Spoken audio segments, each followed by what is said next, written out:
Yep, Bearded Wildlife here. Just me and my co-pilot.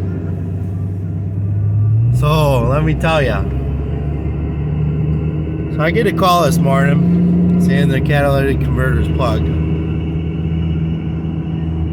And, alright, where's the car at? You know, and they're like, oh, well, Walmart. I was like, alright. I go meet the guy, and then we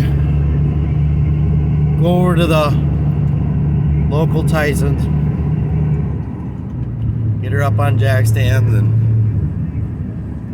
got the old catalytic converter out. And what he wanted was for me just to straight pipe it. So I did.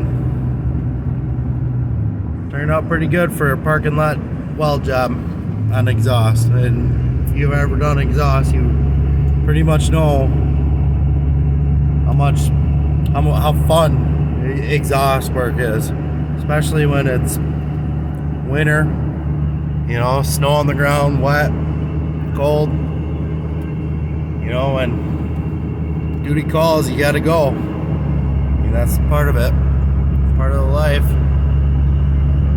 Trying to make her. Yep, just me and my dog.